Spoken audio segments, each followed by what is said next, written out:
ಇಡೀ ರಾಜ್ಯಕ್ಕೆ, ಕ್ರಿಕೆಟ್ಗೆ ಮತ್ತು ರಾಜ್ಯಕ್ಕೆ ಅವಮಾನವನ್ನು ಮಾಡದಂತ ಏನಾರ ಸರ್ಕಾರ ಇದ್ರೆ ಇಂದಿನ ಕಾಂಗ್ರೆಸ್ ಸರ್ಕಾರ ಮತ್ತು ಮುಖ್ಯಮಂತ್ರಿಗಳು, ಉಪಮುಖ್ಯಮಂತ್ರಿಗಳು, ಗೃಹ ಸಚಿವರು, ಇಡೀ ಅವರ ಸಚಿವ ಸಂಪುಟ ತಲೆ ತಗ್ಸೋ ರೀತಿಯಲ್ಲಿ ಇಷ್ಟು ಒಬ್ಬ ರಾಜ್ಯದ ಆಡಳಿತ ಮಾಡುವಂತ ನಾಯಕರು ಇಷ್ಟು ಚೀಪ್ ಪಬ್ಲಿಸಿಟಿಗೆ ಮುಂದಾಗ್ತಾರೆ ಅನ್ನೋದಕ್ಕೆ ಇದೇ ಒಂದು ನಿಜಕ್ಕೂ ಹಾಸ್ಯಾಸ್ಪದವಾಗಿರುವಂತಹ ಒಂದು ಸರ್ಕಾರ ಏನಾಗಿದ್ರೆ ಈ ಕಾಂಗ್ರೆಸ್ ಸರ್ಕಾರ ಅಂತ ಈ ಸಂದರ್ಭದಲ್ಲಿ ಹೇಳ್ತೀವಿ. ಇವತ್ತು ದಿಕ್ಕುನವರ ವರದಿ ಏನು ಇವರಿಗೆ ಕವರಪ್ಪನ್ನ ಮಾಡ್ಕೊಳ್ಳಿಕ್ಕೆ ಹೊರಟಿದ್ದಾರೆ ಅಂತ ನೇರವಾಗಿ ಆಪಾದನೆ ಮಾಡಕ್ಕೆ ಇಷ್ಟಪಡ್ತೀವಿ. ಇವತ್ತು ಹೈಕೋರ್ಟ್ ಈ ಮ್ಯಾಟರ್ನ ಏರ್ ಮಾಡ್ತಿರ್ಬೇಕಾದ್ರೆ ಹೈಕೋರ್ಟ್ ಅಲ್ಲಿ ರಾಜ್ಯ ಸರ್ಕಾರ ಹೇಳ್ತಾರೆ, ದಯವಿಟ್ಟು ನಾವು ಕೊಡುವಂತ ಯಾವುದೇ ಮಾಹಿತಿಯನ್ನ ನೀವು ಬಹಿರಂಗವಾಗಿ ಪಬ್ಲಿಕ್ ಡೊಮೈನ್ ಅಲ್ಲಿ ಶೇರ್ ಮಾಡಬೇಡಿ ಅಂತ ಕೋರ್ಟಿಗೆ ಹೇಳ್ತಾರೆ. ಇಲ್ಲಿ ವರದಿ ಕೊಡ್ತಾ ಇದ್ದಾಗೇನೆ ಇನ್ನ ಎಕ್ಸೆಪ್ಟ್ ಮಾಡಿಲ್ಲ. ಎಕ್ಸೆಪ್ಟ್ ಮಾಡಿದ್ದಾರೆ ಸರ್, ಕ್ಯಾಬಿನೆಟ್ ನಲ್ಲಿ ಇಟ್ಟಿದ್ದಾರೆ ಸರ್, ಮುಂದಿನ ವಾರ ಚರ್ಚೆ ಮಾಡ್ತಾರೆ ಅಂತ. ಮತ್ತೆ ಹೇಗೆ ಪಬ್ಲಿಕ್ ಆಯ್ತು? ಹೇಗೆ ಪಬ್ಲಿಕ್ ಕೊಟ್ರು? ಇದ್ರ ಬಗ್ಗೆ ಚರ್ಚೆನೇ ಮಾಡ್ದೇನೆ ಡಿಫೆನ್ಸ್ ಲೈನ್ ಆಯ್ತು. ಸರ್ಕಾರ ಪರ್ಮಿಷನ್ ಕೊಡದೇ ಒಂದು ಈವೆಂಟ್ ಹೆಂಗಾಗುತ್ತೆ? ಇದನ್ನು ಸರ್ಕಾರ ಹಂಗಿರ ಬದುಕಿದ್ರ ಸತ್ತಿದ್ರ? ಇಷ್ಟು ಲಕ್ಷಾಂತರ ಜನ ಬರ್ತಿದ್ದಾರೆ. ಒಂದು ಹೇಗೆ ಬರ್ತಾರೆ ಒಂದು ಸ್ಥಳಕ್ಕೆ? ಕೆಸಿಆರ್ ಸ್ಟೇಡಿಯಂಗೆ ಜನ ಇಡೀ ಬೆಂಗಳೂರಿಂದ ಕರ್ನಾಟಕದಿಂದ ಬರಬೇಕು ಅಂದ್ರೆ ಎಲ್ಲಿಂದ ಬರ್ತಾರೆ? ಬರ್ತಿದ್ರೆ ನಿಮ್ ಕ್ಯಾಮ್ರಾಗಳು ಕಾಣಲ್ವಾ? ಇಂಟೆಲಿಜೆನ್ಸ್ ಕಾಣಲ್ವಾ? ಟ್ರೈನ್ ಅಲ್ಲಿ ಬರಬೇಕು, ವೆಹಿಕಲ್ ನಲ್ಲಿ ಬರಬೇಕು, ಮಾಹಿತಿಗಳು ಇಂಟೆಲಿಜೆನ್ಸ್ ಇರಲ್ವಾ? ಎಷ್ಟು ಜನ ಬರ್ತಿದ್ದಾರೆ, ಇಲ್ಲಿಗೆ ಸೇರ್ತಿದ್ದಾರೆ, ಹೇಗೆ ನಿರ್ವಹಣೆ ಮಾಡಬೇಕು? ಸ್ಟೇಡಿಯಂ ಕೆಪಾಸಿಟಿ ಇರೋದು 32,000 ಇರೋದು, ಎಷ್ಟು ಲಕ್ಷ ಜನ ಬರ್ತಿದ್ದಾರೆ ಅಂತ ಜ್ಞಾನನೇ ಇಲ್ವಾ ನಿಮಗೆ? ಲಾ ಅಂಡ್ ಆರ್ಡರ್ ಮ್ಯಾನೇಜ್ ಮಾಡೋದು ಯಾರ ಜವಾಬ್ದಾರಿ? ಸರ್ಕಾರದ್ದು. ಹಾಗೆ ಪರ್ಮಿಷನ್ ಇಲ್ಲ ಅಂದ್ರೆ ನಿಮ್ಮ ಉಪಮುಖ್ಯಮಂತ್ರಿ ಹೆಂಗೆ ನೀವು ಕೆಸಿಆರ್ ಸ್ಟೇಡಿಯಂ ಒಳಗಡೆ ಹೋದ್ರು? ಕಪ್ಪಿಗೆ ಹೇಗೆ ಮುತ್ಕೊಡ್ತಾ ಕೂತಿದ್ರು? ಪರ್ಮಿಷನ್ ಇಲ್ಲ ಅಂದ್ರೆ ಇವೆಂಟ್ಗೆ ಹೆಂಗ್ ಹೋದ್ರು, ಯಾಕೆ ಹೋದ್ರು, ಹೆಂಗ್ ಹೋದ್ರು? ಅಲ್ಲಿ ಜನ ಸಾಯ್ತಿದ್ರು, ಕಪ್ಪನ್ನು ಕೊಟ್ಕೊಂಡು ಮುತ್ಕೊಟ್ಕೊಂಡು ಕೂತಿದ್ರಲ್ಲ. ಆ ಕಡೆ ನೋಡ್ರೆ ಮುಖ್ಯಮಂತ್ರಿಗಳು ಜನ ಸಾಯ್ತಿದ್ದಾರೆ ಅಂತ ಗೊತ್ತಾಗಿದ್ರು ಸಹ ಇವತ್ತು ಜನಾರ್ದನ್ ಹೋಟ್ಲಲ್ಲಿ ಮಸಾಲೆ ದೋಸೆ ತಿಂತಿದ್ರು.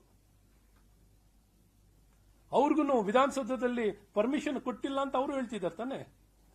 ಮತ್ತೆ ಈವೆಂಟ್ ಹೆಂಗ್ ನಡೀತು? ಪರ್ಮಿಷನ್ ಕೊಟ್ಟಿಲ್ಲ ಅಂತ ಹೇಳಿದ್ರು, ಮತ್ತೆ ಹೆಂಗ್ ಈವೆಂಟ್ ನಡೀತು? ಯಾರು ನಡೆಸಿರೋರು?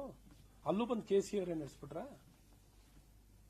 ಸರ್ಕಾರನು ಕೆಸಿಎನ್ಎ ನಡೆಸ್ತಾ ಇದೆ, ಸರ್ಕಾರನು ಆರ್ಸಿಬಿ ಅವ್ರು ನಡೆಸ್ತಿದ್ದಾರೆ, ಸರ್ಕಾರನು ಡಿಎನ್ಎ ನಡೆಸ್ತಿದೆ ಅಂತ ಇವರೇ ಒಪ್ಕೊಂಡಿದ್ದಾರೆ. ನಾನು ಹೇಳ್ತಾ ಇಲ್ಲ, ಇದು ಸರ್ಕಾರನ ಇವತ್ತು ಮುಖ್ಯಮಂತ್ರಿ ನಡೆಸಿಲ್ಲ, ಸರ್ಕಾರ ಇಲ್ಲಿಲ್ಲ, ಮುಖ್ಯ ಕಾರ್ಯದರ್ಶಿ ಇಲ್ಲ, ಯಾವ ಆಡಳಿತ ಇಲ್ಲ. ಕೆಸಿ ಅವರು ರಘುರಾಮ್ ಭಟ್ ಅಲ್ಲ, ಶಂಕರ್ ಅವರು, ರಘುರಾಮ್ ಭಟ್ ಅವರು, ಆರ್ಸಿಬಿ ಡಿಎನ್ಎ ವೆಂಕಟ್ ಅವರು, ಆರ್ಸಿಬಿಗೂ ಅವರೇ ನಡೆಸ್ತಾ ಇದಾರಪ್ಪ ಸರ್ಕಾರ. ನಾಚಿಕೆ ಆಗ್ಬೇಕು ಇವರಿಗೆ. ಸಾಧನಾ ಸಮಾವೇಶ ಇದೇ ನಿಮ್ ಸಾಧನೆ. ಜನರ ಜೀವ ತಗೊಳ್ಳೋದೇ ನಿಮ್ ಸಾಧನೆ ಆಗಿದೆ. ನಿಮ್ ಕೈನಲ್ಲಿ ಅಧಿಕಾರ ಕೊಟ್ಟು ಆ ರಾಜ್ಯದ ಆಡಳಿತ ಮಾಡಿ ಅಂತ ಕೊಟ್ರೆ, ಜನರ ಜೀವ ತಗೊಳ್ಳುವಂತ ಏನಾರ ಸರ್ಕಾರ ಇದ್ರೆ, ಯಮದೂತರಿದ್ರೆ ನೀವೇನೆ ಅಧಿಕಾರದಲ್ಲಿರುವಂತ ಯಮದೂತರು ಈ ಕಾಂಗ್ರೆಸ್ ಸರ್ಕಾರ ಆಗಿದೆ. ಹಾಗಾಗಿ ಈ ಒಂದು ವರದಿ ಕೊಟ್ಟಿರೋದು ನಿಜಕ್ಕೂ ಖಂಡನೀಯ. ಬರೀ ಎಲ್ಲ ದೋಷವನ್ನ, ಎಲ್ಲ ಆಪಾದನೆಗಳನ್ನ ಕೇವಲ ಪೊಲೀಸ್ ಅಧಿಕಾರಿಗಳು ಮಾಡಬಾರದು ಅಂತ ಬಹಳ ಸ್ಪಷ್ಟ ನಿಲುವನ್ನು ತಗೊಂಡಿದ್ರು. ಆರ್ಸಿಬಿ, ಕೆಸಿಎ ಮತ್ತು ಡಿಎನ್ಎ ಮೇಲೆ ಈ ಜವಾಬ್ದಾರಿನ, ಮತ್ತೆ ಕೊಹ್ಲಿ ಅವರ ಮೇಲೆ, ವಿರಾಟ್ ಕೊಹ್ಲಿ ಅವರ ಮೇಲೂ ಜವಾಬ್ದಾರಿಯನ್ನು ವಹಿಸಿಕೊಟ್ಟಿರೋದು. ಪಾಪ ಅವ್ರು ಇನ್ನೇನು ಕರ್ನಾಟಕಕ್ಕೆ ಈಗಲೇ ಯಾರು ಮ್ಯಾಚ್ ಬರಲ್ಲ ಅಂತ ನಿರ್ಧಾರ ಮಾಡಿಬಿಟ್ಟಿದ್ದಾರೆ. ಈಗ ಇಂಡಸ್ಟ್ರಿಗಳು ಓಡಾಡೋಕೆ ಆಗ್ತಾ ಇತ್ತು, ಇನ್ನು ಯಾವ ಆಟನೂ ಕ್ರಿಕೆಟ್ ಇಲ್ಲದಂಗೆ ಓಡೋಗ್ತಾರೆ. ಸೊ ಅಂತ ಪರಿಸ್ಥಿತಿಯಲ್ಲಿ ಕರ್ನಾಟಕ ಬೆಂಗಳೂರು ಬರಬೇಕಾದ್ರೆ ಯೋಚನೆ ಮಾಡಬೇಕು ಅನ್ನೋಂಥ ಪರಿಸ್ಥಿತಿ ಇವತ್ತು ಎಲ್ಲರಿಗೂ ಭಯ ಹುಟ್ಟಿಸ್ಬಿಟ್ಟಿದ್ದಾರೆ. ಏನ್ ಭಾಸ್ಕರ್ ಭಯ ಕರ್ನಾಟಕ ಅಂದ್ರೆ ಇಡೀ ದೇಶದಲ್ಲಿ ಸ್ನೇಹಮಯ ರಾಜ್ಯ, progressive state, most progressive state. ಇಡೀ ದೇಶದಲ್ಲಿ ಏನಾರು ಒಂದು ಪ್ರೋಗ್ರೆಸಿವ್ ಸ್ಟೇಟ್ ಅಂತ ಏನಾರು ಇದ್ರೆ ಅದು ನಮ್ಮ ಕರ್ನಾಟಕ ರಾಜ್ಯ.